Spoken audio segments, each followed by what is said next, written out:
నమస్తే నా పేరు స్వప్నిక వాల్మీకి బులెటిన్లో బ్రేకింగ్ న్యూస్ చూస్తున్నాం సంగారెడ్డి జిల్లాలోని కంపెనీలో రియాక్టర్ పేలడంతో భారీ అగ్ని ప్రమాదం సంభవించింది పటాన్ చెరువు మండలం పాస మైలారంలోని పారిశ్రామిక వాడలో ఉన్న సిగాచి కెమికల్స్ పరిశ్రమలో కార్మికులు పనిచేస్తుండగా రియాక్టర్ పేలింది భారీ శబ్దంతో పేలుడు సంభవించడంతో కార్మికులు బయటకు పరుగులు తీశారు ప్రమాదంలో 10 మంది మరణించగా పలువురికి గాయాలైనట్లుగా తెలుస్తోంది 2 ఫైర్ ఇంజన్లతో మంటలను అదుపు చేసేందుకు అగ్నిమాపక సిబ్బంది ప్రయత్నం చేస్తోంది ప్రమాదంలో గాయపడిన వారిని ఆసుపత్రికి తరలించి చికిత్స అందిస్తున్నారు ప్రమాద సమయంలో పరిశ్రమలో ఎంతమంది ఉన్నారనే దానిపై ఇంకా స్పష్టత రాలేదు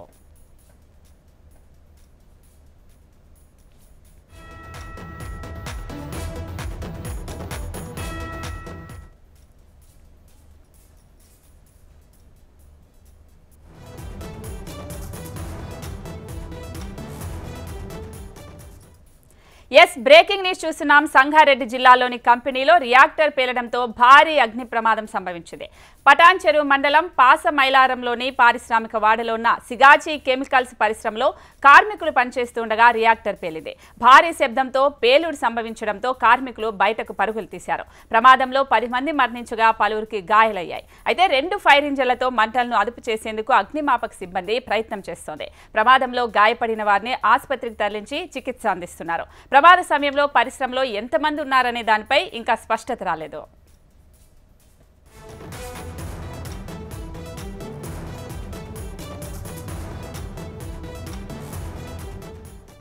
ఇదే అంశానికి సంబంధించి మా ప్రతినిధి రమణ మరింత సమాచారం అందిస్తారు రమణ అంటే సంగారెడ్డిలో ఉన్న ఈ రియాక్టర్ పేలడంతోనే ఇంత పెద్ద ఘోరం జరిగింది అంటున్నారు కదా సో ఇప్పటి వరకు 5 మంది చనిపోయారని తెలుస్తుంది సో క్షతగాతుల్ని ఆసుపత్రికి తరలించారా అక్కడ పరిస్థితి ఎలా ఉంది దారుణమైనటువంటి సంఘటన చూడాలి చాలా అత్యంత విషాదకరమైన ఘటన ఎందుకంటే మనకి పటాన్ చెరువు ఆ పరిసర ప్రాంతాల్లో పారిశ్రామిక వాడలో ఈ అగ్ని ప్రమాదాలు రియాక్టర్లు పేలడం అనేది సర్వసాధారణమైన విషయంగా మారిపోయింది ఇప్పుడు ఈ ఇన్సిడెంట్ తీసుకున్నప్పుడు ఇది పాష మైలారంకి సంబంధించినటువంటి ప్రాంతంగా దీన్ని చెప్తాం అయితే సియాచిన్ సంబంధించి మనకు కెమికల్ ఫ్యాక్టరీ ఉందో ఈ ఫ్యాక్టరీలో రియాక్టర్ పేలడంతో ఒక్కసారిగా భారీ పేలుడు సంభవించి అక్కడ ఉన్నటువంటి కార్మికులంతా కూడా దాదాపు 100 మీటర్ల పైగానే ఎగిసిపడ్డ పరిస్థితి 5 కార్మికులు సజీవ దహనమయ్యారు ఇంకొక 5 కార్మికులు చికిత్స పొందుతూ మృతి చెందినట్టుగా ఇప్పుడు మనకు ప్రాథమికంగా అంతున్న సమాచారం అంటే మొత్తంగా 10 మంది ఇప్పటికీ చనిపోయినట్టుగా అయితే మనకు ప్రాథమికంగా అంతున్న సమాచారం ఇంకా అధికారికంగా ధృవీకరించాల్సి ఉంది అయితే ఇప్పుడు ఆందోళన చెందాల్సిన విషయం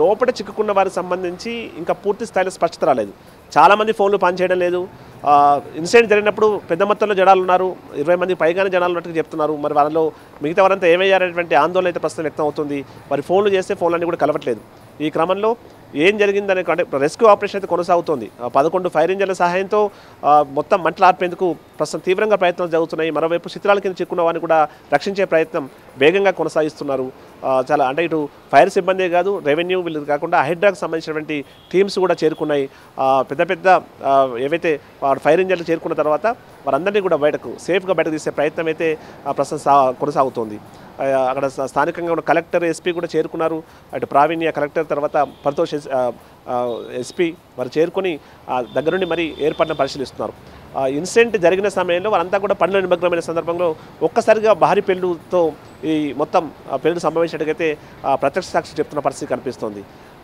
ఎంతమంది చనిపోయారనే విషయంలో పూర్తి స్థాయి స్పష్టత రావాలి ఇప్పటివరకు అంటే ఉన్న సమాచారం మీద 10 మంది చనిపోయారు గాయపడ్డ వారందరినీ కూడా అక్కడ ఉన్నటువంటి పటాన్ చెరువు ఆసుపత్రితో పాటు నగరంలో చందనగర్ ఆసుపత్రి కూడా కొంతమందిని తీసుకురావడం జరిగింది వారికి కూడా ప్రస్తుతం చికిత్స కొనసాగుతుంది అందులో కూడా కొంతమంది పరిస్థితి విషమంగా ఉన్నట్టుగా తెలుస్తుంది ఇక ఈ పేలుడు దాటికి అక్కడ ఉన్న పరిసర ప్రాంతాల ప్రజలు కూడా తీవ్ర భయాందోళనకు గురయ్యారు ఇప్పటికీ దట్టమైన పొగలు వ్యాపిస్తూ ఉన్నాయి ఘాటైన వాసనలతో అక్కడున్న స్థానికులు కూడా ఉక్కిరిబిక్కిరవుతున్న పరిస్థితి కనిపిస్తుంది అధికారులు అందరినీ కూడా హెచ్చరిస్తున్నారు ఆ పరిసర ప్రాంతాలకు ఎవరు రావద్దంటూ కూడా వారందరికీ అక్కడ ఆంక్షలు కొనసాగుతున్నాయి మరోవైపు సహాయక చర్యలు అయితే ముమ్మరంగా కొనసాగుతున్నాయి లోపల ఎంతమంది ఉన్నారనే విషయంలో మాత్రం కొంత ఆందోళన వ్యక్తం అవుతుంది 10 మందికి పైగా చిక్కుకున్నారనేటువంటి వార్తలు అయితే తీవ్ర కలకలం రేపుతున్నాయి ఇప్పటికే 10 మంది చనిపోయారు మరో 10 మంది ఇండస్ట్రీస్ ఉన్న చోట ఖచ్చితంగా నిర్లక్ష్యంగా ఉండకూడదు చాలా అప్రమత్తంగా ఉండాల్సి ఉంటుంది సో రియాక్టర్ పేలినా లేదంటే మీరు చెప్పిన విధంగా పక్కన స్థానికులు ఉంటే వాళ్ళకు కూడా ప్రమాదం జరిగే అవకాశం ఉంటుంది అంటే నిర్లక్ష్యం ఎక్కడ క్లియర్గా కనిపిస్తుంది చాలా వరకు అంటే మనం చాలా సందర్భాల్లో కూడా హెచ్ఎంటీవీ కూడా కథనాలు ప్రసారం చేసింది ముఖ్యంగా పారిశ్రామిక ప్రాంతాల్లో ఏవైతే సహాయక చర్యలు కావచ్చు అంటే ఇన్సిడెంట్ జరిగినప్పుడు ప్రైమరీగా తీసుకోవాల్సినటువంటి జాగ్రత్తలు కావచ్చు అలాంటివి ఎక్కడ కూడా కనిపించవు ప్రమాదాలు జరగకుండా ఎలాంటి చర్యలు చేపట్టే దాఖలాలు కూడా లేవు ప్రమాదాలు జరగడం ఇలా మనం మాట్లాడుకోవడం తప్ప వాటిని కంట్రోల్ చేసే ప్రయత్నం కూడా జరగట్లేదు. దీనిలో ఆ తలాపాపం తిలా పెట్టుకున్నట్టుగా అందరి ప్రమేయం ఉన్నట్టుగానే మనం చెప్పాల్సి ఉంటుంది. ఎప్పటికప్పుడు అక్కడ పర్యవేక్షణ చేయాల్సిన అధికారులు కూడా మొద్దునిద్రలో ఉండడం కావచ్చు, ఆ పర్యవేక్షణ లోపం అనేది చాలా క్లియర్గా కనిపిస్తూ ఉంటుంది. ఇంతమంది అంటే గాల్లో ప్రాణాలని చెప్పాలి అక్కడ పనిచేస్తున్నటువంటి కార్మికులకు సంబంధించి వారంతా కూడా ఎక్కువగా నార్త్ నుండి వలస వచ్చేటువంటి కార్మికులే ఉంటారు. వారికి కనీసమైన ప్రమాద బీమా ఉండదు, చాలా తీవ్రమైన పరిస్థితులు ఉంటాయి. అట్లా ఎంతోమంది అమాయక ప్రాణాలు బలి తీసుకుంటున్నా కూడా ఈ పరిస్థితులు అయితే మార్పు రావడం లేదు. ఇప్పుడు కూడా 10 మంది చనిపోయినట్టుగా చెప్తున్నారు, ఇంకా 10 మంది చిక్కుకున్నారని చెప్తున్న పరిస్థితుల్లో వారికి సంబంధించి తీవ్రమైన ఆందోళన అయితే వ్యక్తం అవుతుంది. సహాయక చర్యలు అయితే ముమ్మరంగా కొనసాగుతున్నాయి. ఇప్పుడు ఈ ఇన్సిడెంట్ జరిగిన ప్రాంతంలో కూడా కనీసమైన జాగ్రత్తలు తీసుకోవడం లేని ఆరోపణలు వినిపిస్తున్నాయి. రియాక్టర్స్ మెయింటైన్ చేసేటప్పుడు దానికి సంబంధించి చాలా మేజర్స్ అంటే మన జాగ్రత్తలు తీసుకోవాల్సిన బాధ్యత ఉంటుంది. కానీ ఎక్కడ కూడా అలాంటి జాగ్రత్త తీసుకున్న పరిస్థితి అయితే కనిపించడం లేదు. ఇప్పుడు అంటే కంపెనీకి సంబంధించి కూడా కనీస జాగ్రత్త తీసుకోవడం మూలంగానే ఇంత పెద్ద స్థాయిలో ప్రమాదం జరిగినట్టుగా భావిస్తున్నారు. అందరూ రోజువారీలాగానే మార్నింగ్ షిఫ్ట్కి సంబంధించి కార్మికులు పనుల్లో ఉంటున్న సందర్భంలోనే ఒక్కసారిగా ఈ భారీ పీరియడ్ సంభవించి వారంతా కూడా 100 మీటర్లకు దూరంలోనే పడిపోయినట్టుగా చెప్తున్నారు. 5గురు సజీవ దహనమైనట్టుగా చెప్తున్న పరిస్థితి కనిపిస్తుంది. ఇక అడ్మినిస్ట్రేషన్ భవనం ఏదైతే కంపెనీకి సంబంధించి అడ్మినిస్ట్రేషన్ భవనం పూర్తిగా ధ్వంసమైపోయింది. దానికి సంబంధించి ఆ పేలుడు దాటికి చుట్టుపక్కల భవనాలు కూడా కొంత పగుళ్ళు వచ్చినట్టుగా చెప్తున్న పరిస్థితి కనిపిస్తుంది. ఆ భారీ శబ్దాల వైపు దట్టంగా వ్యాపిస్తున్న పొగ అక్కడ పరిసర ప్రాంతాల వాళ్ళని ఉక్కిరిబిక్కిరి చేస్తుంది. వారంతా కూడా ఆందోళనకు గురవుతున్న పరిస్థితి కనిపిస్తుంది. 11 ఫైర్ ఇంజిన్ల సహాయంతో ఏకధాటిగా ఈ మంటలను ఆర్పే ప్రయత్నం అయితే ఫైర్ సిబ్బంది కొనసాగిస్తున్నారు. హైడ్రా కూడా రంగంలో దిగింది. ప్రస్తుతం సహాయక చర్యల్లో పాల్గొంది. లోపల చిక్కుకున్న వారిని సేఫ్గా బయటకు తీసుకొచ్చే ప్రయత్నం అయితే చేస్తున్న పరిస్థితి కనిపిస్తుంది. చాలామంది ఫోన్స్ పనిచేయడం లేదు. మరి అంటే ఇన్సిడెంట్ జరిగినప్పుడు ఫోన్లు ధ్వంసం కావడం వల్ల కూడా కొంత పనిచేయకపోయే ఛాన్సెస్ ఉంటాయి. మరి ఏం జరిగిందన్న విషయంలో స్పష్టత రావాలంటే మాత్రం మరి కాసేపు ఈ ఆపరేషన్ కంటిన్యూ అయితే కానీ మనం చెప్పలేం. ఇప్పటికైతే 10 మంది చనిపోయినట్టు దాదాపు నిర్ధారణకు వచ్చారు. ఇంకా చాలా వివిధ ఆసుపత్రుల్లో ఇంకా చికిత్స పొందుతున్న పరిస్థితి కనిపిస్తుంది. 10 మందికి సంబంధించి మాత్రం పూర్తి స్థాయిలో వారి ఆచూకైతే లభించడం లేదు. ఈ క్రమంలో వారు రిటైల్ అనేటువంటి ఆందోళన వ్యక్తం అవుతుంది. ఎవరైనా శిథిరాల కింద ఉన్నారనే కోణంలో అయితే ప్రస్తుతం అక్కడ రెస్క్యూ ఆపరేషన్ కొనసాగుతుంది. శిథిరాలను మొత్తం తొలగిస్తూ ఉన్నారు. లోపల మంటల వైపు అదుపు చేస్తూనే మరోవైపు ఈ పనులని కూడా వేగంగా కొనసాగిస్తున్న పరిస్థితి కనిపిస్తుంది. ఆపరేషన్ అయితే కంటిన్యూ అవుతుంది. ఏదేమైనా చాలా పెద్ద దుర్ఘటనగా మనం చూడాల్సి ఉంటుంది. 10 మంది మరణించడం అనేది ఇక్కడ చెప్పుకోవాలి. ఇంకా ఎంతమంది ప్రాణాలు కోల్పోయారు, ఎంతమంది ప్రస్తుతం ఆసుపత్రిలో తీవ్ర గాయాలతో చికిత్స పొందిన వారు, మరి వారి పరిస్థితి ఏంటి అనే విషయంలో కొంత ఆందోళన అయితే ప్రస్తుతం వ్యక్తం అవుతుంది. కలెక్టర్ తర్వాత ఎస్పీ అక్కడ దగ్గర నుండి మరి పర్యవేక్షణ చేస్తున్నారు. ఇక ముఖ్యమంత్రి కూడా ఈ ఘటనకు సంబంధించి ఇప్పటికే ఆరా తీసి ఉన్నారు. అధికారులకు ఆదేశాలు జారీ చేశారు. సహాయక చర్యల్లో ముమ్మరంగా చేయాలి, అందరినీ కూడా సేఫ్గా కాపాడే ప్రయత్నం చేయాలంటూ కూడా ఆసుపత్రి ఉన్న వారికి మెరుగైన చికిత్స అందించాలంటూ కూడా ఆయన స్పష్టం చేసిన పరిస్థితి కనిపిస్తుంది. ఇప్పుడైతే ప్రస్తుతం కార్మికుల గురించి మీరు మాట్లాడారు. సో ఎక్కడి నుంచో నార్త్ నుంచి వస్తూ ఉంటారని డెఫినెట్లీ వాళ్ళకి అకామిడేషన్ ఇస్తారు. వాళ్ళని షిఫ్ట్ వైజ్గా తీసుకొని వస్తారా, లేకపోతే కార్మికులు అందరూ అందులో ఉన్నట్లు తెలుస్తుందా? అంటే షిఫ్ట్ వైజ్ ఉంటుంది. చాలామంది షిఫ్ట్ల విధులు అంటే రాత్రి విధులు కామన్గా డేలో ఉండేటువంటి సంబంధించిన షిఫ్ట్స్ అన్నీ వేరువేరుగా ఉంటాయి. ప్రస్తుతం ఎవరైతే మార్నింగ్ షిఫ్ట్లో ఉన్నవారే అంతా ఉన్నారట్టుగా మనకు అక్కడ ఉన్న మిగతా కార్మికులు చెప్తున్నారు. ఎవరైతే ప్రాణాలతో బయటపడ్డారో వారంతా చెప్తున్న పరిస్థితి కనిపిస్తుంది. ఇక వాళ్ళ పని గంటలకు పని వేళలకు సంబంధించి కావచ్చు, వారి జీతభత్యాలకు సంబంధించి కావచ్చు, ప్రమాద బీమాకు సంబంధించి మాత్రం ఎలాంటి నిబంధనలను కంపెనీలు పాటించడం లేదు మాత్రం రోజులుగా ఎన్నో సంవత్సరాలుగా ఉన్నటువంటి అది ఆరోపణ. అయినా కూడా వారికి సంబంధించి కనీసమైన చర్యలు చేపట్టలేదు. అటు కార్మిక శాఖ కావచ్చు, ఇటు మనకు స్థానిక ఉన్న ప్రభుత్వాలు కావచ్చు, వాటిపై చొరవ చూపడం అనేది మాత్రం కాదని నిజం. అంటే ప్రమాదాలు జరుగుతూనే ఉంటాయి. వారు అమాయక కార్మికులకు సంబంధించిన ప్రాణాలు గాలి కలిసిపోతూనే ఉంటాయి. కానీ వారికి సంబంధించి అంటే భవిష్యత్తులో జరగకుండా చూడాల్సిన బాధ్యతను మాత్రం అందరూ విస్మరిస్తున్నారని చెప్పాలి. ప్రస్తుతం ఈ కంపెనీ కాదు, మనకు మొత్తం ఇండస్ట్రియల్ ఏరియా సంబంధించి ఇటు హైదరాబాద్ పరిసర ప్రాంతాల్లో చాలా వరకు మనకు ఇండస్ట్రియల్ ఏరియా ఉంటుంది. ఆ పరిసర ప్రాంతాల్లో ఉన్నటువంటి పరిశ్రమల్లో కనీస జాగ్రత్తలు పాటించడం అనేది మాత్రం ఇలాంటి ప్రమాదం జరిగినప్పుడు మాత్రం వెలుగు చూస్తున్నాయి. వీటిని భవిష్యత్తు జరగకుండా చూడాల్సిన బాధ్యత మాత్రం ఖచ్చితంగా ప్రభుత్వాలపై ఉందని చెప్పాలి. ప్రస్తుతం అయితే ఆపరేషన్ కంటిన్యూ అవుతోంది. 11 ఫైర్ ఇంజిన్ల సాయంతో ఆ లోపల ఉన్న మంటల్ని కూడా పూర్తిగా కంట్రోల్ చేసే ప్రయత్నం చేస్తారు.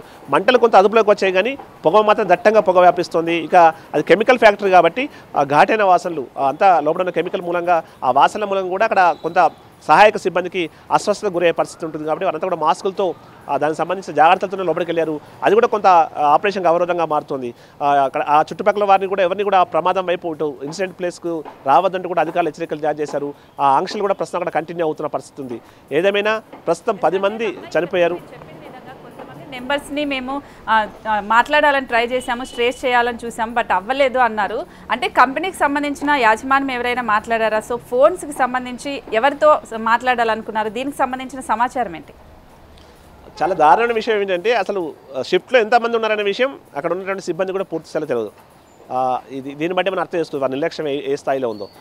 అయితే ఇప్పుడున్న మిగతా కార్మికులకు సంబంధించి వారు చెప్తున్న, ఎవరైతే ప్రాణాలతో బయటపడ్డారో వారు చెప్తున్న వాళ్ళ వివరాలను బట్టి అక్కడ ఉన్న కార్మికులకు వారి కుటుంబ సభ్యులు కావచ్చు, అంటే ఇన్సిడెంట్కి సంబంధించి సమాచారం అందుకున్న మిగతా కుటుంబ సభ్యులు కూడా ఫోన్లు చేస్తూ ఉన్నారు. అందులో పనిచేస్తున్న తమ కుటుంబ కార్మికులకు ఫోన్ చేస్తున్నారు, కానీ ఎవరి ఫోన్ కూడా కలవట్లేదు అనే విషయం చెప్తున్నారు. ఇది కొంత ఆందోళనకు కారణమవుతుంది. ముఖ్యంగా 10 నెంబర్లకు సంబంధించి ఆ విధుల్లో ఉన్న 10 మంది మాత్రం ప్రస్తుతం అదృశ్యమయ్యారు, కనిపించడం లేదు. అంటే వారి శిథిలాల కింద చిక్కుకున్నట్టుగానే ప్రాథమికంగా అనుమానాలు బలపడుతున్నాయి. దీంతో మరో 10 మంది అయితే ఈ ప్రమాదంలో చిక్కుకున్నట్టుగైతే క్లియర్గా తెలుస్తుంది. మరి వారు ఎంతమంది సేఫ్గా బయటపడుతున్నారని మాత్రం చూడాల్సి ఉంది. తీవ్రమైనటువంటి ప్రమాదంగానే ఈ మధ్యకాలంలో జరిగినటువంటి ఇన్సిడెంట్లో ఇది ఒక తీవ్రమైన ప్రమాదంగా మనం చూడాల్సి ఉంది. రియాక్టర్స్ పేలడం అయితే సర్వసాధారణ విషయంగా మారుతుంది. రియాక్టర్స్ మెయింటైన్ చేయడం అనేది కొంత నిర్లక్ష్యం అనేది స్పష్టంగా కనిపిస్తుంది. ప్రతిసారి రియాక్టర్ పేలిన సందర్భంలో ఇలా ఇంతమంది మరణించడం మాత్రం ఆందోళన కలిగిస్తున్న విషయంగానే చెప్పాలి. మరి శిథిలాల కింద ఎవరెవరు ఉన్నారన్న విషయంలో హైడ్రా ఇటు ఫైర్ సిబ్బంది అయితే ప్రస్తుతం ఆ శిథిలాలను పూర్తిగా అంటే పెద్ద పెద్ద ప్రొక్లైన్లు కూడా తెప్పించారు. వారి సహాయంతో అవన్నీ కూడా తొలగించే ప్రయత్నం చేస్తున్నారు. వారిని సేఫ్గా బయటకు తీసే ప్రయత్నం. ఎందుకంటే ఒకవేళ వారు గాయాలతో ఉంటే వారిని వెంటనే ఆసుపత్రి తరలించే విధంగా అక్కడ అంబులెన్స్ కూడా సిద్ధంగా ఉంచారు.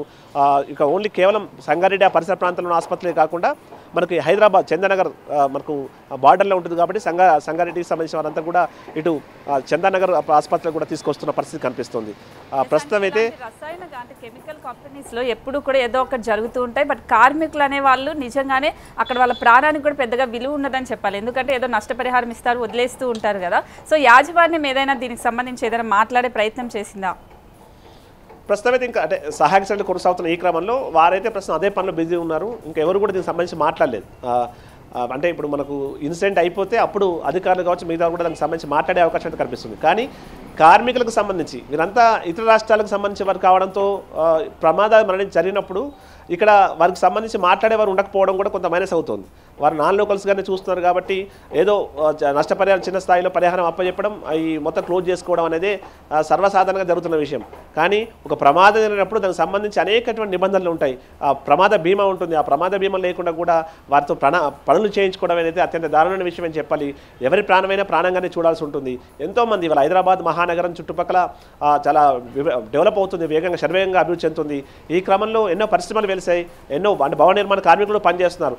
ఎక్కడ కూడా ఈ ప్రమాద బీమాకు సంబంధించి కావచ్చు మిగతా విషయాల్లో ఆ నిర్లక్ష్యం అనేది స్పష్టంగా కనిపిస్తూనే ఉంది. ఇన్సిడెంట్ జరిగినప్పుడు మాట్లాడుతున్నాం కానీ ఆ తర్వాత మర్చిపోవడం అనేది పరిపాటిగా మారుతుంది. కనీసం ఈ సందర్భంలో అయినా దీనిపై చొరవ చూపాల్సిన అవసరం ఉండదు. కేంద్ర రాష్ట్ర ప్రభుత్వ పెద్దలు దీనిపై దృష్టి సారించాల్సిన అవసరం అయితే కనిపిస్తుంది. ఖచ్చితంగా గాల్లో అంటే కార్మికుల ప్రాణాయితే గాల్లో దీపాలే అవుతున్న పరిస్థితి కనిపిస్తుంది. ఇంతమంది అమాయకులు చనిపోతున్న వ్యవస్థలు అయితే మార్పు రావట్లేదు. ప్రస్తుతం అయితే ఇంకా ఆపరేషన్ అయితే కొనసాగుతుంది. మరి ఎంతమంది ప్రాణాలతో బయటపడతా చూడాల్సి ఉంది. ఆ శిథిలాలైతే తొలగిస్తున్నారు. శిథిలాలు పూర్తిగా తొలగిస్తే తప్ప ప్రస్తుతం లోపల ఎంతమంది చిక్కుకున్నారు వారికి సంబంధించిన వివరాలు తెలిసే అవకాశం అయితే లేదు. అంటే రమణ, ఇలాంటి కార్మికులకు సంబంధించి ఒక యూనియన్ లీడర్ కూడా ఉంటారు కదా. సో అక్కడ ఎవరైనా కార్మికులు కొన్ని డిమాండ్స్ ఏమైనా చెప్పారా? వాళ్ళు ఏమైనా మాట్లాడే ప్రయత్నం చేశారా? కార్మిక సంఘాలకు సంబంధించిన నాయకులు ముందు నుంచి కూడా చెప్తూ ఉన్నారు. అంటే కార్మికులకు సంబంధించి చట్టాలు అమలు కావడం అనేటువంటి ఆందోళన వాళ్ళ వ్యక్తం అవుతుంది. ప్రతిసారి కూడా ఇన్సిడెంట్ జరిగినప్పుడు మాత్రం వారు వచ్చిన ధర్నాలు ఆందోళనలు చేయడాలు ఆ తర్వాత దాన్ని పరిపాటిగా చూడడం అనేది మారిపోతుంది. కానీ ఖచ్చితంగా స్ట్రిక్ట్గా నిర్ణయాలు తీసుకోవడంలో మాత్రం ప్రభుత్వ యంత్రాంగం విఫలమవుతుందని చెప్పాలి. ప్రస్తుతం అంటే కార్మిక సంఘాలు కూడా ఈ ఇన్సిడెంట్ పట్ల మాత్రం తీవ్రమైన ఆందోళన వ్యక్తం అవుతుంది. ఆ కార్మిక కుటుంబాలు కూడా చాలా ఆందోళన వ్యక్తం చేస్తున్నారు. కొంతమంది ప్రాణాలతో బయటపడ్డారు. వారంతా కూడా ప్రస్తుతం తీవ్రమైన ఆందోళనలో ఉన్నారు. ఇంకా వారు మాట్లాడే పరిస్థితులు లేరు. అంతా షాక్లో ఉన్నారు. ఎందుకంటే ఒక్కసారిగా భారీ శబ్దంతో విస్ఫోటనం జరగడం, వారంతా కూడా ఒక్కొక్కరు 100 మీటర్లకు దూరంగానే ఎగిరి పడిపోవడం అంతా కూడా వారంతా ఇంకా షాక్లోనే ఉన్నారు. వారు కూడా పూర్తిగా మాట్లాడే పరిస్థితి కనిపించట్లేదు. కార్మిక సంఘాలు అయితే చేరుకున్నాయి. బాధిత కుటుంబాలను ఆదుకోవాలని కూడా వారు డిమాండ్ చేస్తున్న పరిస్థితి కనిపిస్తుంది. కేవలం కార్మిక సంఘాలే కాదు, ప్రతిపక్షాలకు సంబంధించిన కొన్ని పార్టీలకు సంబంధించిన నాయకులు కూడా అక్కడ చేరుకున్నారు. ప్రస్తుతం అయితే ఆపరేషన్ కంటిన్యూ అవుతుంది. వారందరినీ కూడా రెస్క్యూ చేయడానికి తీవ్రంగానే ప్రయత్నం చేస్తున్నారు. మరి 10 మందికి సంబంధించి మాత్రం జాడ పూర్తిగా తెలియలేదు కాబట్టి వారికి సంబంధించే తీవ్రమైన ఆందోళన వ్యక్తం అవుతుంది. శీల, ఓకే, అంటే మొత్తం ఇప్పుడు అక్కడ ఫైర్ ఇంజన్స్ కూడా 2 వచ్చినట్లున్నాయి. సో అక్కడ సహాయక చర్యలు చేపడుతున్నారు. సో ఇదంతా అక్కడ సద్దుమనడానికి ఎంత టైం పట్టొచ్చండి? దాదాపు అంటే ఇప్పుడు ఆల్రెడీ ఫైర్ ఇంజన్ సంబంధించి మంటలు అయితే దాదాపు కంట్రోల్ చేశారు. పొగలు వస్తున్నాయి. ఆ పొగలు కూడా పూర్తిగా తగ్గడం కోసం ఫైర్ ఇంజన్లు దాదాపు తీవ్రంగా ప్రయత్నం చేస్తున్నాయి. 11 ఫైర్ ఇంజన్లు ఘటనా స్థలం చేరుకున్నాయి. ఇవే కాకుండా ప్రొక్ట్రైన్లు ఏవైతే మొత్తం బిల్డింగ్ కొలాప్స్ అయింది కాబట్టి ఆ శిథిలాల కింద ఎవరు ఉన్నారా చూడడం కోసం అని చెప్పి ఆ శిథిలాలు తొలగించేందుకు పెద్ద పెద్ద ప్రొక్లైన్లు కూడా భారీ ప్రొక్లైన్ కూడా తెప్పించారు. ఆ ప్రొక్లైన్ల సహాయంతో ఆ శిథిలాలను తొలగించే ప్రయత్నం ప్రస్తుతం ముమ్మరంగా కొనసాగుతోంది. 4 నుండి 5 మేజర్ పెద్దవి ప్రొక్లైన్లు వచ్చి మరి ఈ ఆపరేషన్ కంటిన్యూ చేస్తున్నారు. ఇంకా గంటకు పైగానే టైం తీసుకునే అవకాశం ఉంది. పొగలు కంట్రోల్ అయితే ఇంకా లోపలికి వెళ్ళేందుకు ఛాన్స్ ఉంటుంది. ఆ పొగలు కొంత మనకు ఆపరేషన్ కొంత అవరోధంగా మారాయని చెప్పాలి. నేను ఇంతమంది చెప్పినట్టుగా అది కెమికల్ కాబట్టి పొగలు అంత ఈజీగా మనం దాన్ని తీసుకోవడం ఉండదు. అది చాలా ప్రమాదకరమైన అది అక్కడ వాయువులు ఉంటాయి కాబట్టి దాన్ని కంట్రోల్ చేసుకుంటూ ముందుకెళ్లాల్సిన పరిస్థితి ఉంటుంది. ఆ విధంగా అయితే ప్రస్తుతం రెస్క్యూ టీమ్స్ అయితే తీవ్రంగా ప్రయత్నాలు చేస్తూ ఉన్నాయి. గంటకు పైగానే ఇంకా టైం తీసుకునే అవకాశం కనిపిస్తుంది శీలా. ఓకే, అంటే ఇప్పుడు అది కెమికల్ కంపెనీ అని చెప్పారు. సో అక్కడ ఏం ప్రిపేర్ అవుతుంది, దానికి సంబంధించి ఏదైనా సమాచారం ఉందా? పూర్తిస్థాయి సమాచారం రావాల్సి ఉంది. వివిధ రసాయనాలు అందులో చాలా కెమికల్స్ తయారు చేస్తారని చెప్తున్నారు. మరి ఆ కెమికల్స్ సంబంధించి మనకు పూర్తిస్థాయి సమాచారం అయితే రావాల్సి ఉంది. అయితే పాశమైలారం ఈ పరిసర ప్రాంతాల్లో ఎక్కువగా మనకు కెమికల్ పరిశ్రమలే ఉన్నాయి. కెమికల్స్ ఏవైనా కూడా అవి మండే స్వభావం ఎక్కువ ఉండేవి ఉంటాయి. తర్వాత బ్లాస్ట్ కూడా ఎక్కువ అవకాశాలు ఉంటాయి. ముఖ్యంగా ఇలాంటి రియాక్టర్స్ ఇలాంటి పరిశ్రమలు ఎక్కువ వాడుతుంటాం. మరి అలాంటి వాటిని నిర్వహించేటప్పుడు అన్ని జాగ్రత్తలు తీసుకోవాలి. ఆ జాగ్రత్త చర్యలు తీసుకోకుండా ఒకవేళ ప్రమాదం జరిగితే ఆ ప్రమాదాన్ని వెంటనే నివారించే విధంగా చర్యలు ఉండాలి. కానీ అలాంటివి లేకపోవడం మూలంగానే వాటి మెయింటెనెన్స్ సరిగ్గా లేకపోవడం మూలంగానే రియాక్టర్స్ మాటికి పేలుతున్నాయంటే మాత్రం ఎన్నో నుంచి ఉన్నటువంటి విమర్శ. మరి ఇన్సిడెంట్ జరుగుతున్నాయి తప్ప వాటి కంట్రోల్ విషయంలో మాత్రం జాగ్రత్తలు తీసుకోవడం లేదు. ఎప్పటికప్పుడు ఫైర్ సిబ్బంది కావచ్చు, స్థానికంగా ఉన్న రెవెన్యూ సిబ్బంది స్థానికంగా అక్కడ వెళ్ళి అంటే స్థానికంగా వెళ్ళడంతో పాటుగా వాటిని లోకల్గా వెళ్ళి పర్యవేక్షించాల్సిన బాధ్యత ఉంటుంది. క్షేత్రస్థాయిలో పరిశీలించాలి. కానీ అది జరగడం లేకపోవడం మూలంగానే ఇలాంటి ప్రమాదాలు తరచూ జరుగుతున్నాయి.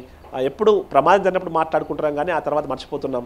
కనీసం ఇప్పటికైనా ఇంత పెద్ద మేజర్ యాక్సిడెంట్ అయిన తర్వాతైనా కొంచెం అధికార యంత్రాంగంలో చలనం రావాల్సిన అవసరం అయితే కనిపిస్తుంది. ఇదే అందరూ కూడా కోరుకుంటున్నారు. ప్రస్తుతం ఎవరైతే 10 మంది ఇంకా కనిపించకుండా పోయారో వారికి సంబంధించి మాత్రం ఆందోళన కొనసాగుతుంది. రెస్క్యూ టీం అయితే తీవ్రంగా శ్రమిస్తుంది. ఎందుకంటే చాలా కష్టం ఇలాంటి ఆపరేషన్ చేయడం. వాళ్ళ ప్రాణాలను పరంగా పెట్టి మళ్ళీ లోపలికి వెళ్ళాల్సి ఉంటుంది. వాళ్ళకున్న ఎక్విప్మెంట్ను బేస్ చేసుకుని తక్కువ మన ఎక్విప్మెంట్ కూడా పెద్దగా గొప్పగా లేదని చెప్పాలి. అలాంటి ఎక్విప్మెంట్తో వారు లోపలికి వెళ్ళి ఈ సమయంలో వారందరినీ కాపాడుకుంటూ రావడం అనేది అంత ఈజీ కాదు. ప్రస్తుతం మనకు ఫైర్ సిబ్బంది కావచ్చు, ఈ మధ్య ఏర్పడ్డ హైడ్రాకి సంబంధించిన టీమ్స్ కూడా అక్కడికి వెంటనే పంపించారు. వాళ్ళకు ఎందుకంటే ప్రత్యేకమైన తర్ఫీదు ట్రైనింగ్ ఇచ్చారు కాబట్టి ఇలాంటి పరిస్థితుల్లో ఎట్లా లోపలికి వెళ్ళాలి, వారిని ఎట్లా రెస్క్యూ చేయాలనే విషయంలో వారంతా కూడా ట్రైన్డ్ కాబట్టి ఆ టీమ్స్ను రంగంలోకి దించారు. ప్రస్తుతం ఆ టీమ్స్ అయితే తీవ్రంగా ప్రయత్నం చేస్తున్నాయి. వారందరినీ సేఫ్గా తీసుకొచ్చే ప్రయత్నం చేస్తున్నాయి. మరి సేఫ్గా వారంతా బయటపడాలని మనం కూడా కోరుకోవాల్సి ఉంది. ఏదేమైనా ప్రస్తుతం ఆ కుటుంబాల్లో మిస్ అయినటువంటి వారి కుటుంబాల్లో మాత్రం తీవ్రమైన ఆందోళన వ్యక్తం అవుతుంది. వారంతా కూడా చెప్పిన విధంగా నిర్లక్ష్యం అయితే చాలా క్లియర్గా కనిపిస్తుంది. సో ఎందుకంటే వన్స్ పర్మిషన్ ఇచ్చిన తర్వాత అధికారులు కావచ్చు లేదా కలెక్టర్ వీళ్ళంతా ఇప్పుడు రెస్పాండ్ అవ్వకుండా సో అట్లీస్ట్ కొన్ని నెలల ముందు అక్కడ వెళ్ళి ఇన్స్పెక్షన్ లాగా చేస్తే ఇలాంటి ఘటనలు జరిగే అవకాశం చాలా తక్కువ ఉంటుందని చెప్పొచ్చు. సో వీళ్ళు అధికారులు కూడా వెళ్ళకపోవడం వల్ల యాజమాన్యం కావచ్చు, అక్కడ ఉన్న మేనేజర్స్ కావచ్చు, సో ఓకే నిర్లక్ష్యంగా వ్యవహరించడం వల్ల ఇలాంటి ఘటనలు ఎక్కువగా జరుగుతున్నాయని అనుకోవచ్చా? 100%. అంటే సాధారణంగా పారిశ్రామిక ప్రాంతాలు, పారిశ్రామిక వాడల్లో ఎన్నో జాగ్రత్తలు తీసుకోవాలి. మీరు అన్నట్టు ఫస్ట్ ఫ్యాక్టరీ పెట్టినప్పుడు ఒక పరిశ్రమను ఇండస్ట్రీ స్థాపించినప్పుడే దానికి సంబంధించి అనేక నిబంధనలు ఉంటాయి. ఆ నిబంధనలు అన్నీ కరెక్ట్గా ఉంటేనే వాటికి అనుమతి ఇవ్వాలి. కానీ మన దురదృష్టవశాత్తు కింది స్థాయి సిబ్బంది, అక్కడ ఉన్నటువంటి రెవెన్యూ కావచ్చు, మిగతా సిబ్బంది ఎవరైతే ఆ కార్మిక శాఖ సంబంధించి మిగతా డిపార్ట్మెంట్స్ ఉంటాయో అవన్నీ కూడా చూడనట్టుగా వివరించడం, కొంత డబ్బుకు ప్రలోభపడడం కావచ్చు, ఇలాంటి కారణంగానే ఇలాంటి పర్మిషన్లు పుట్టగొడుగులా వెలుస్తూనే ఉన్నాయి. ఇట్లా ప్రమాదాలు జరుగుతూనే ఉన్నాయి. ఎంతమంది ప్రాణాలు కోల్పోతూనే ఉన్నారు. కనీసం ఇలాంటి ఇన్సిడెంట్ జరిగినప్పుడైనా వీటిపై కొంత దృష్టి సారించాల్సిన అవసరం ఉంది. ఖచ్చితంగా కార్మికులకు సంబంధించి మాత్రం, కార్మికుల భద్రతకు సంబంధించి మాత్రం అందరూ ఇప్పుడు ఈ సందర్భంలో గట్టిగా మాట్లాడాలి. ఎందుకంటే వారి భద్రతకు సంబంధించి మాత్రం ఎప్పుడు కూడా డోకాలేని పరిస్థితే. వారి ప్రాణాలు ఖచ్చితంగా గాల్లో దీపాలని చెప్పాలి. ఎన్నో ప్రాణాలు గాల్లో కలిసిపోతున్నాయి. హైదరాబాద్లో కూడా మనం చూస్తాం. హైదరాబాద్ చుట్టుపక్కల హైదరాబాద్లో కూడా ఎన్నో ప్రమాదాలు జరిగాయి. ఎంతోమంది ప్రాణాలు కోల్పోతున్నా కూడా వారికి సంబంధించి ఒక నిబంధనలను సరిగా అమలు చేయడంలో మాత్రం ప్రభుత్వాలు, రాష్ట్ర కేంద్ర ప్రభుత్వాలు విఫలమవుతూనే ఉన్నాయి. ఇద్దరు కూడా సంయుక్తంగా వీటిపై ఫోకస్ చేయాల్సిన బాధ్యత 100% వారిపై ఉంది. ఏదేమైనా ప్రస్తుతం అయితే ఇంకా రెస్క్యూ కొనసాగుతోంది. మరి ఆ రెస్క్యూ ఆపరేషన్ ఇంకా గంటకు పైగానే టైం తీసుకునే అవకాశం ఉంది. ఆ శిథిలాలు పూర్తిగా తొలగిస్తే తప్ప వారికి సంబంధించి జాడ తెలిసే అవకాశం అయితే లేదు. 10 మందికి సంబంధించి మాత్రం మిస్సింగ్ ఉంది. మరి ఆ 10 మంది మరి క్షేమంగా ఉన్నారా, లోపల చిక్కుకున్నారా ఏంది అనే విషయంలో కాసేపట్లో మనకు స్పష్టత వచ్చే అవకాశం ఉంది. ప్రస్తుతం గాయపడ్డ వారికి అయితే వివిధ ఆసుపత్రుల చికిత్స కొనసాగుతుంది. మనకు చందనగర్ కూడా కొంతమంది తీసుకొచ్చారంట. ప్రస్తుతం వారికి సంబంధించి ట్రీట్మెంట్ కొనసాగుతుంది. అంటే తీవ్రంగా గాయపడ్డ వారిని మెరుగైన ట్రీట్మెంట్ కోసమని ఇక్కడ హైదరాబాద్ తీసుకొచ్చారు. వారికి కూడా ట్రీట్మెంట్ కొనసాగుతున్న పరిస్థితి ఉంది. సీఎం కూడా ఆల్రెడీ ఆదేశాలు జారీ చేశారు. వారందరికీ కూడా మెరుగైన వైద్యం అందించాలి, సహాయక చర్యలను ముమ్మరంగా కొనసాగించాలని కూడా ఆయన స్పష్టం చేసిన పరిస్థితి కనిపిస్తుంది. కలెక్టర్ స్థానికంగానే ఉండి, ప్రావీణ్య కలెక్టర్ తను స్థానికంగా ఉండి ఏర్పాటును పరిశీలిస్తున్నారు. అటు ఎస్పీ కూడా అక్కడే ఉన్నారు. అక్కడ అధికారుల యంత్రాంగం కూడా అక్కడే ఉండి ప్రస్తుతం అయితే ఆ సహాయక చర్యలను రెస్క్యూ ఆపరేషన్ను కంటిన్యూ చేస్తున్న పరిస్థితి కనిపిస్తుంది. Sheela. Yes right Ramma, thanks for the updates.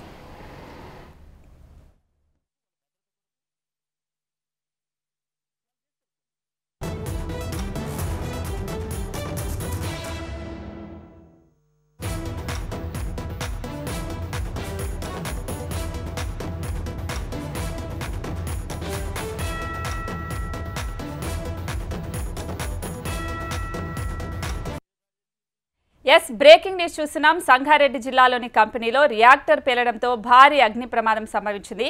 Patan చెరువు మండలం పాసమైలారంలోని పారిశ్రామిక వాడలో ఉన్న సిగాచి కెమికల్స్ పరిశ్రమలో కార్మికులు పనిచేస్తుండగా ఒక్కసారిగా రియాక్టర్ పేలింది. భారీ శబ్దంతో పేలుడు సంభవించడంతో కార్మికులు బయటకు పరుగులు తీశారు. ప్రమాదంలో 10 మంది మరణించినట్లు తెలుస్తుంది. పలువురికి గాయాలు కూడా అయినట్లుగా తెలుస్తుంది. 2 ఫైర్ ఇంజన్లతో అక్కడ మంటలు అదుపు చేసేందుకు అగ్నిమాపక సిబ్బంది ప్రయత్నం చేస్తోంది. అయితే ప్రమాదంలో గాయపడిన వారిని ప్రస్తుతం ఆసుపత్రికి తరలించి చికిత్స అందిస్తున్నారు. ప్రమాద సమయంలో పరిశ్రమలో ఎంతమంది ఉన్నారనే దానిపై ఇంకా స్పష్టత అయితే రాలేదు.